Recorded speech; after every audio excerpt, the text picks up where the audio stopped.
when we get to the state I was talking about this morning,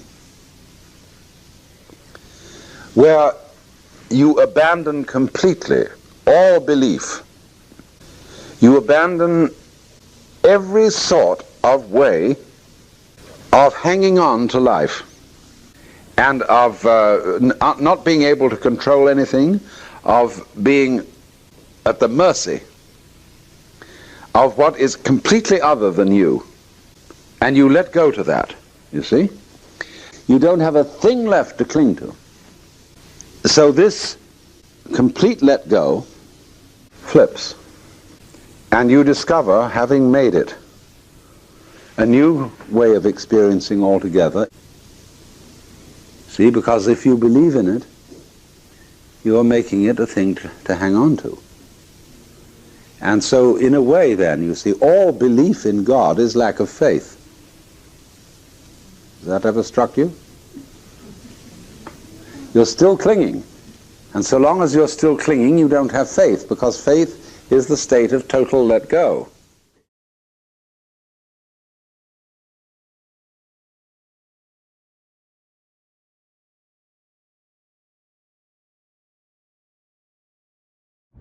All right, so today I want to say a word about faith. And before I say anything about that, I want to preempt this video by saying, I've gotten a number of replies where people think that I think that I'm right, which I find kind of funny, because I've said repeatedly that I don't think that I'm right. Because if I thought I was right, that would be completely self-consuming of me. It would be just complete assumption, and to think that that would be right for anyone else. And I'm not coming around saying that everyone needs to do it this way, or everyone needs to follow what I'm saying, or anyone needs to follow what I'm saying. I'm not saying that at all. I'm saying that, hey, I've found some pretty whack stuff in the ontology that I had at one time given myself to. And I've just found some stuff that caused me to abandon that ontology. That's how severe the patterns that I came across were. And so I did what I thought was the appropriate thing to do, which was to no longer force my brains, and my heart for that matter, which you can't force, you can't muscle the heart, but to force my brains and behavior and stuff to conform, which goes against this natural intrinsic nature, especially when I'm being asked to conform to a psychology which is harmful. And I've laid all that out, no need to go through all that. And so that's not to say that everyone else has to respond in the same way. That's to say, hey, here's what I found. I am triangulating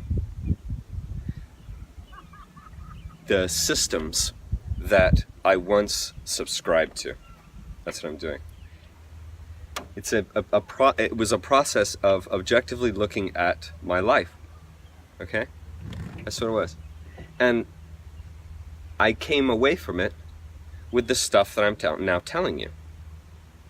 And to me, that's kind of the point. If we're going to share as human beings, we're going to share stuff. If it's going to be of importance, it's going to be stuff that's not going to be easy. And I used this comment the other day in a reply to Facebook. It's a lot like, and I really hope this is taken right, because I don't mean for this to be self-serving, but it's very much like a person who is a heretic in the current age. And this person's going around and saying all the things that current age is unfamiliar with, hasn't considered, wants to dismiss and get rid of, because people don't want to change their lives and people don't want to rethink things, especially when they get past 35. And so when someone comes along and says, hey, stuff that I'm saying, and I completely get it, there's complete pushback immediately. It's called cognitive dissonance, and I did it too. It took me 3 years to consider just saying the words, really, did Jesus really die on the cross? And being terrified when I actually questioned that. Terrified out of my mind, because Christianity is based on fear. And so that process, I know it takes time for people to just even be able to digest some of the stuff I'm bringing up. And I completely understand that. And I know that it can come across as offensive because Christians identify through their religion. They don't identify through themselves because they consider themselves dirty. So they identify through the religion. And so when you bring the religion into question and you say it's compromised, you say the stuff I'm saying, it's extremely offensive because you take it personal. And that's just a selfish act. Taking what I'm saying personal is just an ego trip, is what that is. It's the same thing I used to do when I was being told that the stuff that I had subscribed to was messed up. Because you don't want to ever, as a human being, you never want to admit you're wrong. You never want to admit, at least it's hard to. You never want to, especially in something like this, you would never want to say, my God, I spent my entire vocation, went to seminary, raised my family, my parents raised me, they were raised all in this singular ontology, and you really, really are coming along and saying that it's messed up? And I'm here to say, yeah, it's exactly what I'm saying. That's precisely what I'm saying. It's messed up. And today I'm going to give you another reason why it's messed up. And that's when we talk about faith. Now, every single Christian that exists on this planet thinks that they are a faithful person, thinks that they have faith. Now this is the tragedy, okay? The tragedy is that belief and faith are opposites. That's the tragedy. And Christianity, or any Western religious system, even the Eastern religious systems, they are all belief systems. Christianity is not about faith. Christianity has nothing at all whatsoever to do with faith. Nothing. Because Christianity is a set of beliefs. Okay, I gotta keep my tone down. I've been told I'm too passionate in my videos. Christianity is a set of beliefs that you have to believe in order to be a Christian.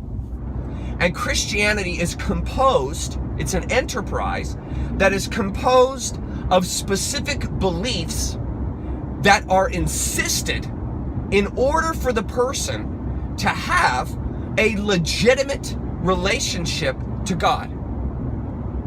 A person, and this is translated by Christians as faith. It's not faith. Faith is the state of total let go. Faith is no beliefs.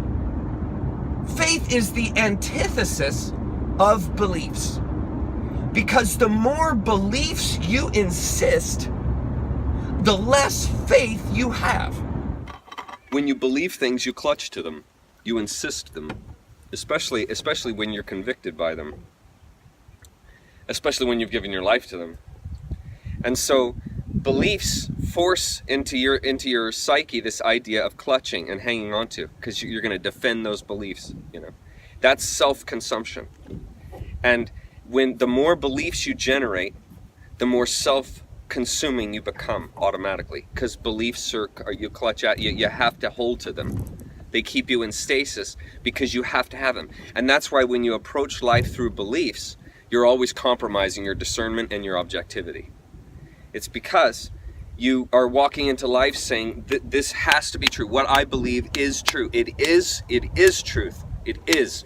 So anything that comes along and places that into question or crushes that foundation, there's an immediate pushback. You don't even want to consider it. And that's what beliefs do to you. Now see, beliefs make you dependent. They instill a dependent attitude towards the world. Because when you believe something, the world has to align to that belief. That's the paradigmatic lens thing I talked about. It has to align to that belief. So when someone comes along, which is out of accord with your belief system, and you've got all these beliefs, you will perceive that person to be, I don't know how else to say this, in a state of wrongness, you know? Like I'm told all the time, my theology's wrong, you know? My opinion is wrong. These are all assumptions from people who have determined their life by a set of beliefs. They're dependent people, is what they are. And that's what beliefs do to you. They make you suspicious because you're walking around looking for things that that see things differently than you, or that make things differently than you believe they should be.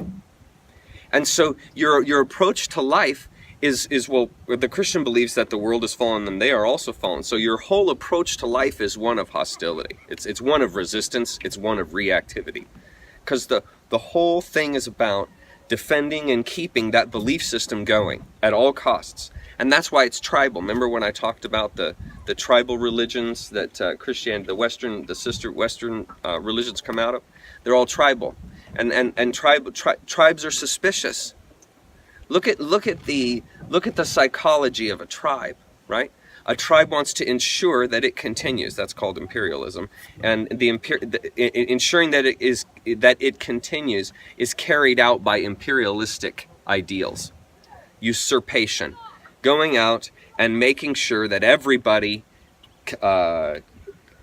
considers the world as we do and concludes the world as we do. And the Christian loves to say, no, I'm extremely tolerant. No, people don't have to see God like I do. Well, there's some real critical things there that are easily missed. My dad used to always say in church, in essentials, unity, and then in everything else, and in everything, charity.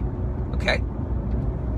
But the key thing you miss, because that's a nice thing to say, but the key thing you miss is the first thing that he said, which is in essentials, unity.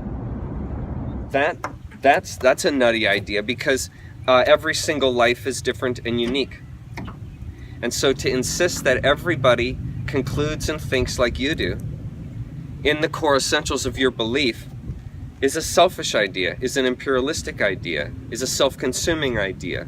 It's a unrealistic idea. It's an untenable idea. You see?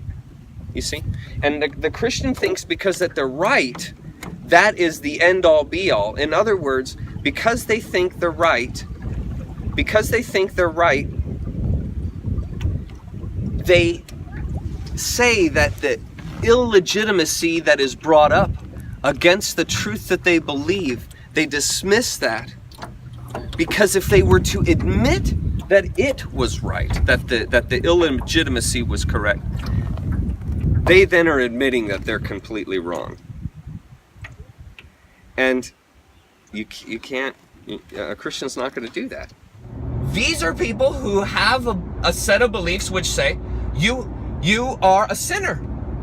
Every single person is fallen and short of the glory of God. Every single person.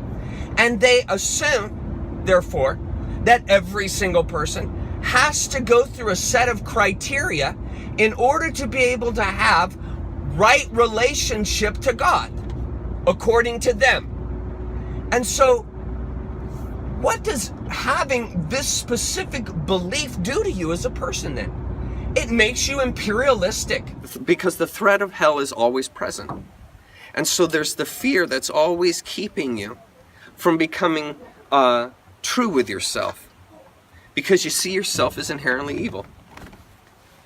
The Christian sees the heart as inherently evil. And that's why that's why they have to be saved. This is a core. When my dad would say in essentials unity, this would be an essential. You're a sinner. You have to consider yourself a sinner, and you have to consider that you must be. You cannot have a right relationship with God until that is resolved by forcing that essential. Everyone has to approach the world from a point of sinfulness. They are sinful, and that has to be resolved. And so then this person then is engendered with this idea that they have this exclusive knowledge. And what do people behave like when they think they have exclusive knowledge, right? They behave like they're separate. This is how Christianity instills separation, you see? And this all is coming out of these ideas called beliefs. This is how beliefs alienate people. And this is why they aren't faith.